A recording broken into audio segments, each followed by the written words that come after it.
I was at a bar over the weekend and I was talking to this guy. Yeah.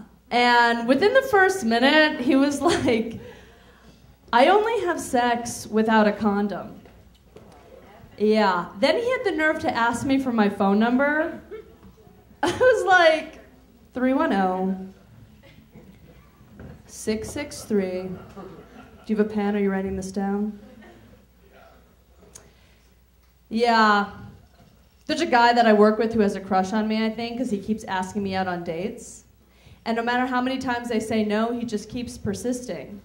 So finally I pulled him aside and I was like, dude, what makes you think I would ever be interested in you? Was it the sex? I don't know. Was it? So, this guy I went on a few dates with has called me all the time at 2 in the morning. He keeps calling and calling, and I stopped picking up the phone because I think it's obvious he's only interested in one thing, a relationship. Not gonna give it up, you guys. Not gonna give it up. Yeah. I don't believe in making guys that I'm dating wait for sex. I don't believe in it because I don't want anyone that I like thinking I'm a tease, or worse, a Christian. I actually dated a hardcore Christian once. He didn't believe in premarital sex. You know, and I kept saying to him, like, it's not premarital sex if there's no shot in hell I would marry you. You know? I guess he didn't want to have premarital sex because he was afraid that he wouldn't get into heaven. I don't know about you guys, but I have no interest in going to heaven because it's not like I'm going to know anyone there. You know, and, you know, plus after dry humping the guy for 2 months, I don't know what's worse, an eternity of burning in hell or the zipper I have burned into my pelvis. No, thanks. Men seem to think that all women want is a relationship. It's not true, you guys. We view relationships the same way you view big breasts, which is, sure, that would be nice, but it's not going to keep me from sleeping with you. A lot of women think that dating is difficult in Los Angeles. You know, I don't think dating's a problem. I think breaking up with a guy in Los Angeles is difficult. You know, because after you break up with them, you have to keep seeing them in commercials. It can be rough. My therapist told me that if I want to have better relationships with guys, I have to have better boundaries with men, you know? So I'm trying. I was recently on a date with a guy and I caught him asking our waitress for her phone number. So I pulled him aside and I was like, whoa, whoa, whoa. When you're with me, you're with me, okay? You want to act like a single guy? You can do that on your wife's time. It's not going to work here. He liked to role play in the bedroom. That was interesting. I think things went sour between us, though, when I asked him if he could dress up like he had a large penis and a job.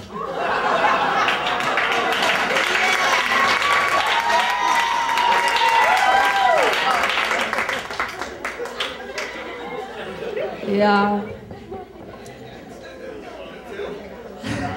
The last guy I broke up with, I only broke up with him because I found out that he worked for the Republican Party.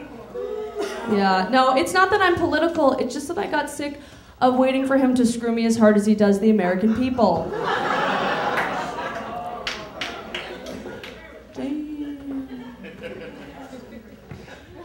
A homeless guy whistled at me today while I was driving by. He whistled at me and I was like, that's great, because that's just what I need, another gold digger. Oh, thanks. I recently broke a very large habit, which I'm really excited about. I finally stopped buying my coffee at Starbucks. And you guys, I am saving so much money just doing cocaine. It's really good in the wallet. Yeah, I was going out with a guy who wanted me to get a Brazilian wax. Yeah, no, I got it. Brazilian wax. I'll tell you something. I'm having a difficult time believing this procedure was actually invented by a Brazilian. You know, more like a female POW who, after being tortured by way of hot wax to the labia, was finally like, "Whoa, this is lasting me like 3 weeks." Yeah, it's crazy. I watch Oprah. I like Oprah a lot. I couldn't believe, though, when she had that whole controversy with that guy who wrote the book A Million Little Pieces. I mean, I heard that the publishing company had to issue refunds to all the customers who got upset when they found out the book was a fabrication. I mean, I just kept thinking, I hope they don't figure out who published the Bible. All right? Sweet. I like to drink. I like to drink alcohol. Yeah, I like it a lot, but I had to stop for a while because I kept losing things, you know, like my pants. You know, I would get really drunk and do stupid things like pass out and then wake up in a cab, driver's bed. Anyone? Yeah, well, it happens. You know, it's amazing to me, though, like, how many people get uncomfortable when you tell them you don't drink. This one guy was like, "You don't drink? Do you still have sex?"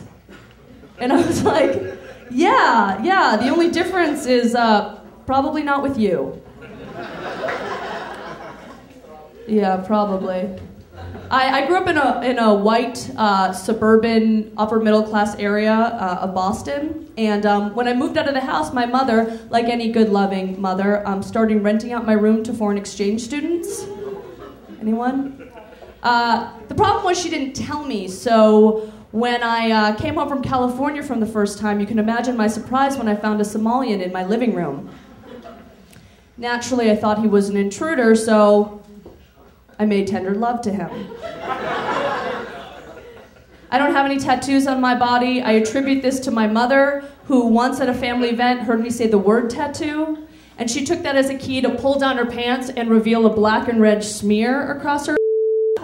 And I was like, "Oh my God, Mom, what happened?" She's like, "What happened is it's a rose and it used to be on my hip." Okay? Yeah, good luck with that unicorn tattoo, because in 20 years it will look like a Down syndrome baby giving you the bird.